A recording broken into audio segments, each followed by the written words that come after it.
Hey everyone, this is Russ from Retro Gamecore. So growing up, we had a Sega Genesis in the house, and one of the things we loved to play were the first two Sonic games. Well, today I'm going to show you how to play updated ports of these original Sonic games onto your handheld devices running EmuELEC 4.0.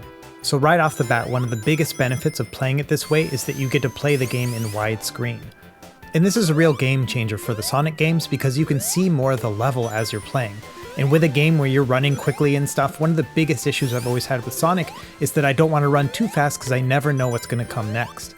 And so in addition to looking beautiful, these widescreen ports actually make these games even more fun to play too.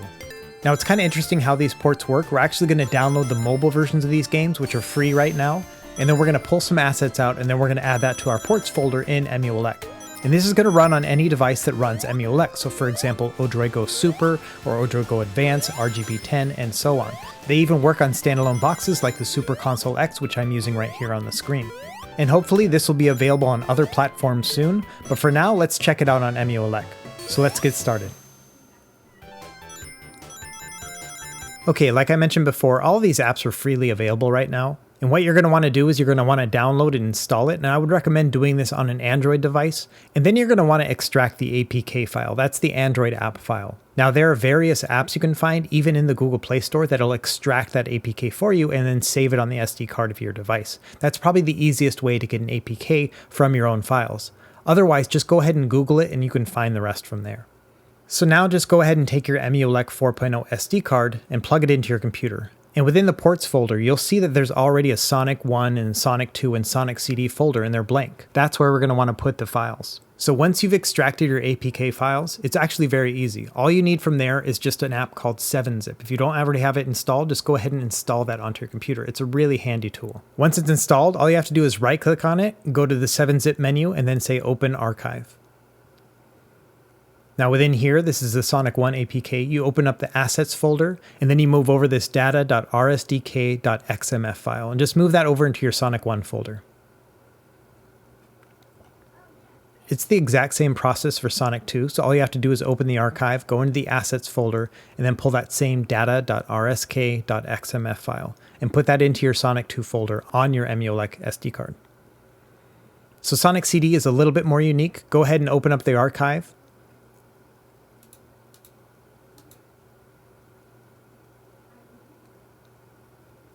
And then open up Android, that OBB folder, and then this other one, and then you go and grab that patch one there at the bottom, and then move that into your Sonic CD folder.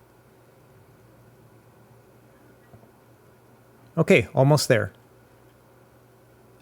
Now all we have to do is rename all these files so that they're recognized. So go into the Sonic 1 folder and rename this to data with a capital D.rsdk.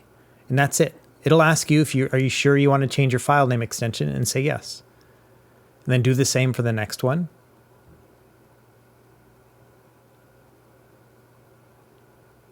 And you guessed it, go ahead and go into the Sonic CD and also change this to data.rsdk. If you're not seeing your file extensions when you're using Windows Explorer like this, just go into the View tab and then click it on. Okay, and really that's it. All you have to do now is just eject your SD card. Okay, so here we are back on the ODROID Go Super, which I like to call the second largest fingerprint magnet that I own behind the PS Vita. Anyway, so you just go into your ports folder here, and then just pick whatever game you want to start. Now it has a really simple menu. All you have to do is go into Start Game, and then you can go in and change your options. For example, if you want to have different items, or you want to have a spin dash or no spin dash, you can make all those changes right then and there. And then just go ahead and hit B to go back, and then go to Save One, New Game. And then pick whichever player you want to use. You could use Sonic or even Sonic and Tails in Sonic 1 or Sonic 2, it's up to you. After that, it'll start right up. So here we are, it's in beautiful 60 frames per second, it's in this widescreen display, which makes things just much easier and more fun to play with. Overall, I just feel like this is the best way to play Sonic. And I've played this game, I don't know, hundreds of times, right? But it still feels totally new and unique this time around. Now same thing here with Sonic 2, one of my favorite games of all time.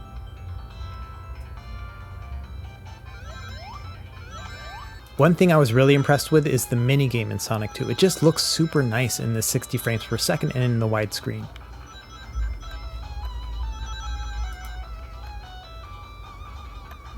Same thing goes with Sonic CD here. It doesn't have as many options available as the other two games, but it still runs great. It's in widescreen. Honestly, I always felt Sonic CD was kind of a weird game. You know, this is not one that I actually owned, and I felt like either the level design is really, really clever and good, or it's just like kind of stupid. Like, it's really hard to tell with this game. Anyway. So because EmuELEC 4.0 also runs on the RGB10, let's test it out on this as well. Now, unlike the ODROID Go Super, this has a 3:2 aspect ratio, whereas the ODROID Go Super has a 16:9, so I expect it's not going to look as good on this more narrow aspect ratio. But, you know, we've been at this for almost 6 minutes now, so let's go ahead and take a cat break. My cat Chicken just really wanted to get in the screen, so I decided just to indulge her, so here she is here. And if you missed it in an earlier video, this cat is on my lap almost at all times while I'm filming. So anytime you see one of my videos, just remember that I probably have a cat on my lap. Okay, cat break over, let's go ahead and check out the rest of this game here. So same thing, I'm going into the ports folder, and then I'm going to navigate to the Sonic section, and let's start up Sonic 1. Okay, so already off the bat, I can see that the text is a little bit squished. And you can see it's also letterboxed, so there's black bars at the top and bottom. So it's forcing a 16:9 aspect ratio on a 3:2 screen. Now obviously you get the full width here, so you're seeing this entire level exactly like you would on a widescreen device.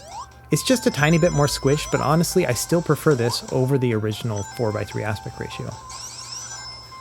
Alright everyone, that's it for this video. I hope you enjoyed it. I think it's really kind of neat to take some of these older games and unlock new potential with them.